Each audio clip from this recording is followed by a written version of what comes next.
जहां शायद आपके हर प्रश्न का उत्तर मिल जाएगा, जिसके लिए ये आरसीएम बना है।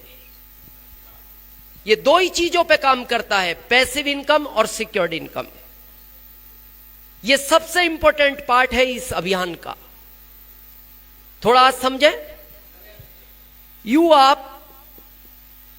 आपकी फैमिली, भारत सरकार जिसको सबसे छोटा परिवार मानती है, पत्नी, 2 बच्चे, बूढ़े मां बाप, भारत सरकार इसको सबसे छोटा परिवार मानती है। ये आदमी खुश है तो ये परिवार खुश है। जिस दिन ये आदमी उदास हो जाता है, ये परिवार उदास हो जाता है। जब तक ये आदमी भाग रहा है, इस परिवार में खुशियां आ रही हैं। जिस दिन ये आदमी रुक जाएगा, इस परिवार की खुशियां खत्म हो जाएंगी। और इसको पता है, हम बड़ा लाइटली मान बैठे। इसको हम पता है क्या मानते, ये एक सिस्टम है।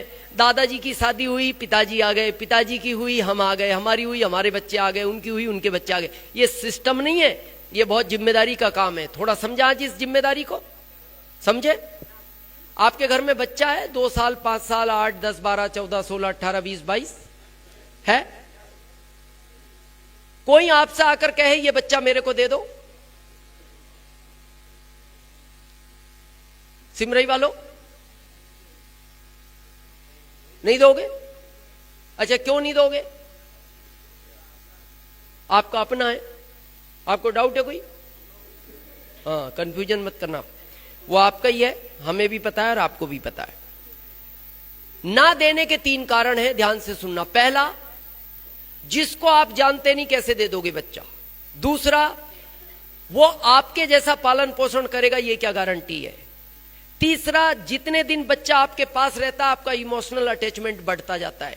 6 महीने में बच्चा दूर हो जाएगा तो आपका भाव अलग हो जाएगा। 6 साल आपके साथ रहे तो आपका लगाव ज्यादा होगा। 26 साल आपके साथ रहे तो और ज्यादा लगाव होगा। लेकिन अब आखिरी प्रश्न, जिस लड़की से आपने शादी की थी, इसको भी तो किसी ने पाला था। इसके पिता भी तो सोच सकते थे, पहले दिन मैं कैसे दे दूं अनजान व्यक्ति को। अगर वो भी यही सोच लेते जो आप सोचते हो कि क्यों दूं, आपका क्या होता?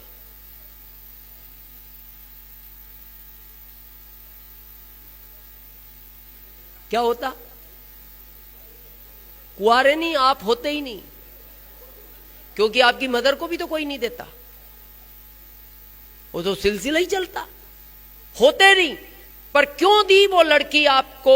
उनके पिता ने, उनको ये विश्वास था ये मेरे से ज्यादा अच्छा पालेगा। और जिंदगी में ध्यान रखना, अगर कोई आप पर विश्वास करता है तो उसका विश्वासघात नहीं करना चाहिए। अगर पिता ने विश्वास करके दिए मेरे से अच्छा पालेगा, तो आपकी जिम्मेदारी बनती है, इसको कार चाहिए दिलाओ, ये आपका फर्ज है। इसको बंगला चाहिए बनवाओ, ये आपकी जिम्मेदारी है। अब हम क्या करते हैं? क्या करें, क्या करें, महंगाई बहुत है। अरे क्या करें, शादी क्यों करी? और क्या नहीं करें, ये करना, ये कर, और क्या करें? यहां एक घर की बात करते हो, ये 6 घर बनवाने की ताकत रखता है। अभी हमारी पत्नी 6ठा घर बना रही है। यहां एक कार की बात करते हो, ये 16 कार दिलाने की ताकत रखता है। अभी पत्नी ने हमारी 16वीं कार ली है। क्या करें? जब क्यों नहीं सोचा? क्या करें, जब करनी थी तो मना कर देते, मैं जिम्मेदारी नहीं उठा सकता। और ये पुरुष वर्ग बहुत ध्यान से सुनना, जिस घर में पत्नी की आंख से आंसू गिरता है पति की वजह से, उस घर में कभी लक्ष्मी निवास नहीं करती, उस घर से लक्ष्मी आउट हो जाती है। ये याद रखना, पत्नी की आंख से कभी भी आपकी वजह से आंसू नहीं गिरना चाहिए। अगर उसको कार चाहिए दिलाओ, फर्ज है आपका। उसको बंगला बनाना है बनवाओ, ये जिम्मेदारी है आपकी। और आप कहते हो कोई रास्ता नहीं है, तो सबसे बड़ा रास्ता है दुनिया का आपके पास, जिसका नाम आरसीएम है। क्यों नहीं है? दूसरी जिम्मेदारी, जिन बच्चों को इस दुनिया में लाए हो, 4 पाल सकते थे 4 लाने थे, 2 पाल सकते थे 2 लाने थे, 1 पाल सकते थे 1 लाना था, नहीं पाल सकते थे नहीं लाना था। ये आपके हाथ का कंट्रोल था। और अब लोग पता क्या बोलते हैं, क्या करें क्या करें, महंगाई बहुत है, फीस कौन भरेगा? अरे फीस नहीं भरेगा, घर में इनको क्यों भरा है? ये आसमान से गिर गए इधर? हमारे एक ही बच्चा है। तो कई बार सफर में लोग पूछ लेते हैं, उस दिन दिल्ली एयरपोर्ट पे हमसे एक बैठे हुए पूछ रहे, और सर परिवार में कौन कौन है? हमने कहा एक बेटा है, एक ही बेटा। हाँ, हमने कहा एक ही बेटा है, एक ही पत्नी है और एक हम है। बोले एक ही क्यों? हमने कहा एक है, एक ही है। बोले एक ही क्यों? अरे हमने कहा एक ही है, अब क्या करेंगे यार। बोले लॉजिक क्या है? हमने कहा जॉब के हिसाब से, हम जॉब में थे तो हमें पता था एक को पालने बहुत बड़ी बात है। बोले अच्छा। हमने कहा हमें नहीं पता था भविष्य में आरसीएम मिलेगा। तो उन्होंने 2 मिनट बाद पूछा अगर पता होता आरसीएम मिलेगा तो? हमने कहा फिर एक नहीं होता। बोले फिर? मैंने कहा फिर क्रिकेट की टीम घर खेलती। हाँ, फिर तो ये पालता ना, ये पालता। 1,05,000 टैक्स दे रहे हैं कि नहीं भारत सरकार को महीने का? तो फिर पलते क्यों नहीं पलते? 12 के 24 होते तो ही पल जाते। तीसरी आखिरी जिम्मेदारी, बड़े ध्यान से सुनना, इन माता पिता की जिनकी वजह से इस सुनहरी दुनिया को देख रहे हो।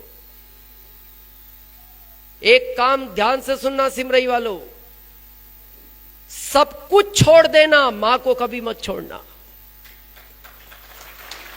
सब छोड़ देना। ये पछतावा आज नहीं होता, जिस दिन मां इस दुनिया में नहीं रहेगी आप उसकी पूर्ति नहीं कर सकते। और आप अपने दिल पे हाथ रख के खुद सोच लेना, हम कहेंगे नहीं स्टेज से। 24 घंटे में 10 घंटे कितने लोग अपनी मां के साथ रहते हैं आज? 24 घंटे में 10 घंटे 5% होंगे, 10% होंगे। 90% लोग मां गांव में है, बच्चा शहर में रहता है अपनी पत्नी और बच्चों के साथ। आपको क्या लगता है मां आपको छोड़ना चाहती है? मां अपने बच्चे को कभी छोड़ना नहीं चाहती, छोड़ना ही नहीं चाहती। आप छोड़ आए, वो छोड़ना नहीं चाहती। मां तो हमेशा ये चाहती है, क्योंकि वो दुनिया में इसीलिए लाई है, आप उसको हमेशा दिखते रहो। कभी एक गाय को देखना, आप गाय के बच्चे को अगर छिपा दो ना, गाय खूंटा तोड़ देती है उस बच्चे के चक्कर में। गाय भी नहीं चाहती कि मेरा बच्चा मेरे को दिखाई ना दे। तो वो मां चाहेगी? इसकी पूर्ति इसी के लिए आरसीएम मत करो, अपने माता पिता के बारे में तो सोचो। इसी के चक्कर में तो आप बाहर चले गए। अरे इसमें इतना है कि आप माता पिता के साथ रह सकते हो। बहुत लोग बोलते हैं, हम विरोध में नहीं है, हम बस एक लाइन में बात खत्म कर रहे हैं। बहुत लोग ये कहते हैं कि आरसीएम को करना क्यों जरूरी है, वो ही पहला क्यों। आज समझना एक लाइन में, आप बहुत बड़े ऑफिसर बन गए, बहुत बड़े आईएएस बन गए आप, और 3 लाख आपकी सैलरी है। 3 लाख, इससे बड़ा क्या पद है? कलेक्टर हो जिले के, लाल बत्ती की गाड़ी मिली हुई है, सिक्योरिटी गार्ड मिले हैं, पत्नी को ड्राइवर मिला है, पत्नी को माली मिला है, पत्नी को रसोई बनाने वाला मिला है, सब अच्छा है। 20,000 के स्कूल में बच्चे पढ़ते हैं, 10-10 हजार दोनों की फीस है। 30,000 माता पिता का मेडिकल का खर्च है, इनको बीमारियां हैं, सब जीवन अच्छा है। लेकिन एक कड़वा सच है, एक दिन ये तो जाएगा।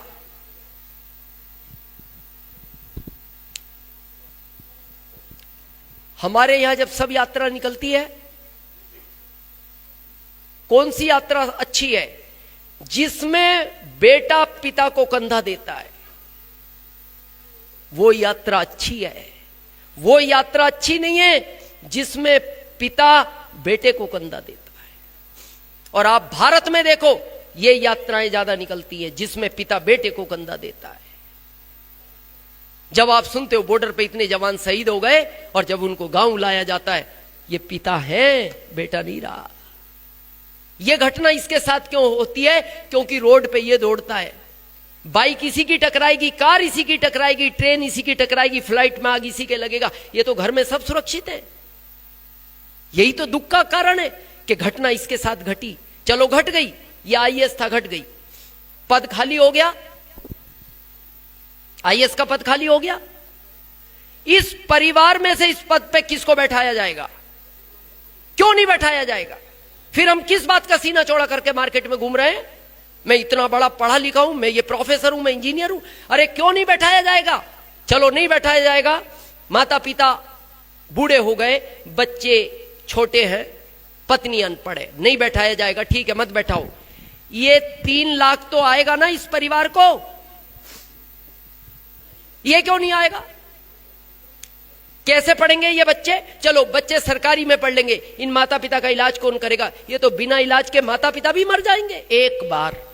हम तो यहां तक बोलते हैं आरसीएम के लिए ना पत्नी से पूछना, ना पति से पूछना, ना पिता से पूछना, ना मां से पूछना, ना बच्चों से पूछना, अकेले रूम में बैठ के अपने दिल से पूछना कि जैसा स्वर्गीय रत्नेश जैन जी के साथ घटना घट गई, ऐसी अगर किसी दिन मेरे साथ घट गई, क्या मेरे परिवार को स्वर्गीय रत्नेश जैन जी की तरह आरसीएम की जरूरत है? और आपका दिल कहे है तो इसको तेज गति से करना, कभी छोड़ना मत। और आपका दिल कहे नहीं है, आप इसको नहीं करना। आपने हम सबको सुना, हम आपके बहुत बहुत आभारी हैं, बहुत बहुत। आरसीएम से रिलेटेड जानकारी के लिए हमारे चैनल को सब्सक्राइब करें। जय आरसीएम।